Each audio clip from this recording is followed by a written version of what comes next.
தேசிய கணக்காய்வு சட்டத்தின் வரலாறு என்ன நினைவிருக்கிறதா? 2018 ஆண்டு ஜூலை 5ஆம் தேதி பாராளுமன்றத்தில் ஒரு சட்டம் நிறைவேற்றப்பட்டது.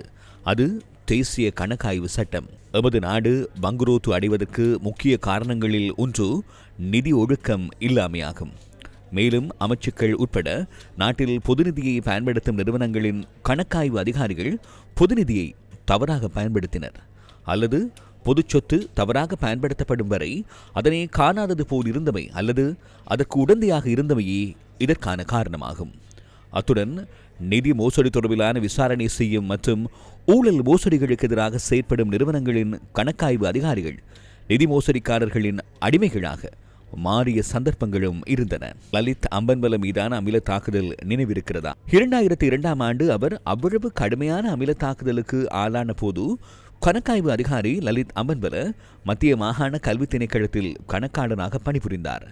அந்த திணைக்களத்தில் கணினி கொள்முதல் திட்டத்தில் நடந்த 12 மில்லியன் ரூபாய் மோசடியை அவரால் அம்பலப்படுத்த முடிந்தது. மேலும் மோசடிக்கு காரணமான அதிகாரிகள் 1999 முதல் 2001 வரை ஆசிரியர் பயிற்சி அமர்வுகளை நடத்துவதாக கூறி 8.5 மில்லியன் ரூபாய் மோசடி செய்ததாகவும் அவர் தெரிவித்தார்.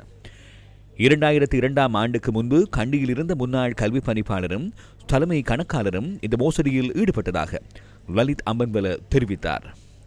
இறுதியில் 1 கோடி ரூபாய் லஞ்சம் வழங்கி கணக்காய்வு அதிகாரியை தம் பக்கம் ஈர்த்துக் கொள்வதற்காக எடுத்த முயற்சி வெற்றி பெறாத சந்தர்ப்பத்தில் மோசடிக்காரர்களால் அவர் 2002ஆம் ஆண்டு மே மாதம் அமில தாக்குதல் மேற்கொள்ளப்பட்டு அவரது 2 கண்களில் ஒரு கண்ணின் பார்வையை இழந்தார். நீண்ட காலமாக அவதிப்பட்டு ஒரு கண்ணால் பணிக்கு திரும்பிய அம்பன்வல மேற்கொண்ட விசாரணைகள் காரணமாகவே முன்னாள் அமைச்சர்களான மஹிந்தானந்த அழுத்கமகே மற்றும் நளின் பெர்னாண்டோ ஆகியோர் அரசாங்க நிதியை தவறாக பயன்படுத்தியமைக்காகவும் கரம் போர்டுகளை விநியோகித்தமைக்காகவும் சிறை தண்டனை அனுபவித்து வருகின்றனர்.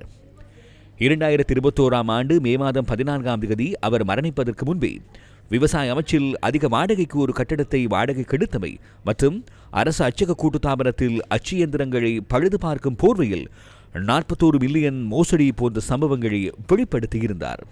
இந்த கடந்த கால சம்பவங்கள் நம் நாட்டில் கணக்காய்வு சேவையின் முக்கியத்துவத்தை எமக்கு நினைவூட்டுகின்றன.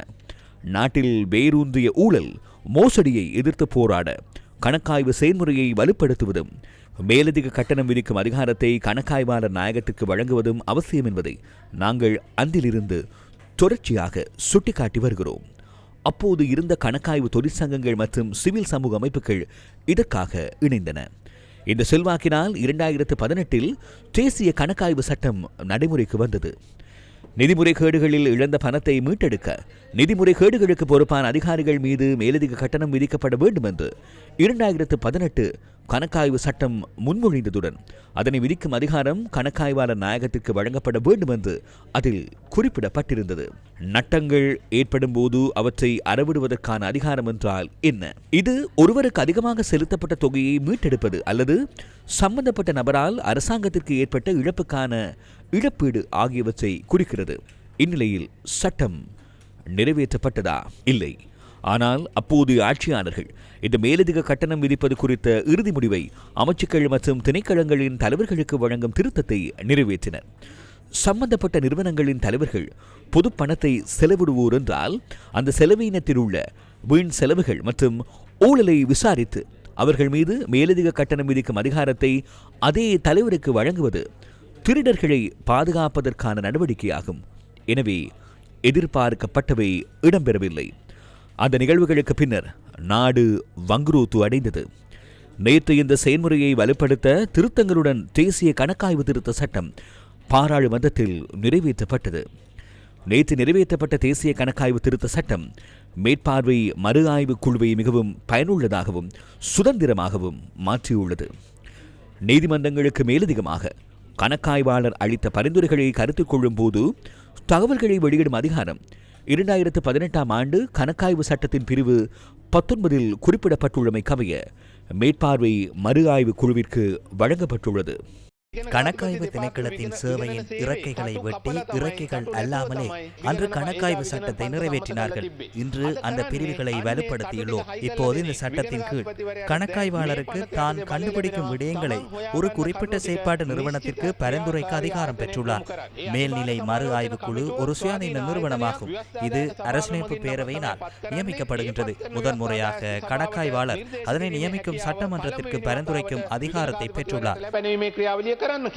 பாராளுமன்ற உறுப்பினராகவோ மாகாண சபை உறுப்பினராகவோ அல்லது உள்ளூராட்சி மன்ற உறுப்பினராகவோ அல்லது அந்த பதவியை வகிக்கும் ஒருவர் சுயாதீன நிறுவனமான மேல்நிலை மறு ஆய்வு குழுவின் உறுப்பினராக இருக்க தகுதியற்றவர் என்பதை தெளிவுபடுத்தும் வகையில் புதிய திருத்தங்களும் இங்கு சேர்க்கப்பட்டுள்ளன.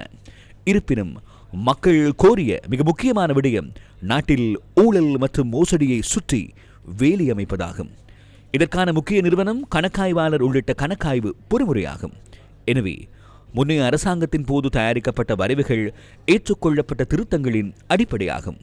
எனவே புதிய திருத்தங்களிலும் குறைபாடுகள் இருந்தால் அவை திருத்தப்பட்டு கணக்காய்வு வலுப்படுத்தப்பட்டால் அதன் மூலம் நாட்டை ஊழல் மோசடியில் இருந்து பாதுகாக்கலாம்.